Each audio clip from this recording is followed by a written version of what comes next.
इस साल के अंत में 5 राज्यों में विधानसभा चुनाव होने वाले हैं। राजस्थान, छत्तीसगढ़, मध्य प्रदेश, मिजोरम और तेलंगाना, जिसकी शुरुआत अब हो चुकी है और पार्टियों ने अपनी अपनी तरफ से जो राजनीति है, रणनीति है, वो करनी शुरू कर दी। इसका बिगुल आज बजाया है अमित शाह ने जो है परिवर्तन यात्रा का आगाज किया है छत्तीसगढ़। इस परिवर्तन यात्रा के मायने ये है कि वो कहीं ना कहीं जो वोट बैंक है उसको साधने की कोशिश करेंगे और बीजेपी दावा करेगी छत्तीसगढ़ में अपनी सरकार बनाने की। और 2 दिन के बाद जेपी नड्डा इस जो ये यात्रा निकल रही है, इस यात्रा का आगाज करते हुए नजर आएंगे। लेकिन जानते हैं कि सरगोजा और बस्तर से ही क्यों इस यात्रा का आगाज किया जा रहा है और किसी जिले से क्यों नहीं किया जा रहा, और इस जिले से इस यात्रा का आगाज होने के मायने क्या है।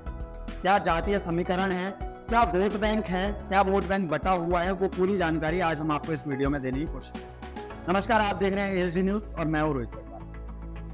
जो परिवर्तन यात्रा बीजेपी की निकल रही है, जो पहले हरियाणा में निकली और कई अन्य राज्यों में निकल रही है, वो अब छत्तीसगढ़ की तरफ से भी निकाली जा रही है। इसके पीछे की कहीं ना कहीं राजनीति बीजेपी की क्लियर है कि बीजेपी के पास छत्तीसगढ़ का जो वोट बैंक है वो सबसे कम है। 71 सीटों पे कम से कम कांग्रेस का राज है, जिस वजह से कांग्रेस की सरकार बनी हुई है। 14 सीटें ऐसी थी जो बीजेपी के खेमे में आई थी, लेकिन जो एक सीट पे बीजेपी जीती थी वहां पे जो उनके नेता थे उनका निधन हो गया था और इसकी वजह से जब चुनाव हुए तो कांग्रेस की सरकार आ गई और बीजेपी के हाथ में रह गई 13 सीट।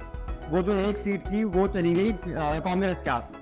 तो आज जानते हैं कि बस्तर और सरगुजा से ही इस यात्रा की शुरुआत क्यों की गई। दरअसल होता क्या है, बस्तर और सरगुजा की सीटों को अगर मिलाया जाए तो यहाँ पर टोटल 26 विधानसभा सीट है। तो यहाँ पे जो सरगुजा है, सरगुजा में 14 विधानसभा सीटें हैं, जिनमें से 9 विधानसभा सीटें जो है वो अनुसूचित जनजाति के लिए आरक्षित है। तो यानी ये जो आंकड़ा बन गया, ये आंकड़ा बन गया 20 में 6 का।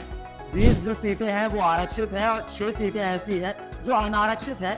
और 6 सीटों पे कह सकते हैं कि बीजेपी के हालात उतने बुरे नहीं है, लेकिन जो अनुसूचित जनजाति वाला है, जो आरक्षित वाला वोट बैंक है, वहां पे कहीं ना कहीं बीजेपी की हालत खराब है और कांग्रेस की हालत थोड़ी सही है।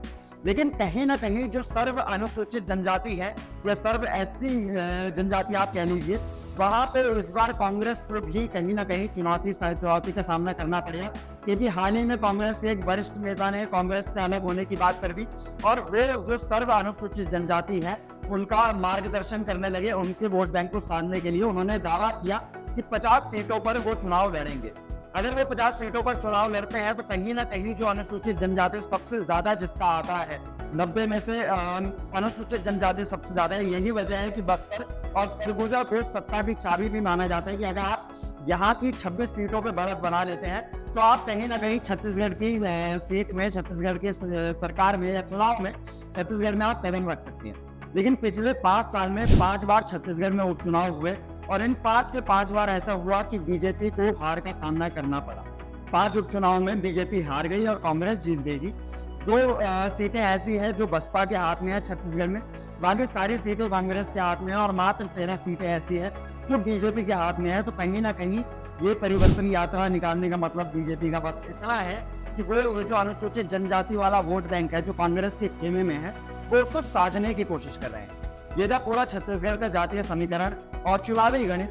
अगर आप चाहते हैं कि हम और जगह के और राज्यों के भी चुनावी गणित आपके सामने लेके आएं तो हमें कमेंट करके बताइए। बाकी देखते रहिए एएसडी न्यूज।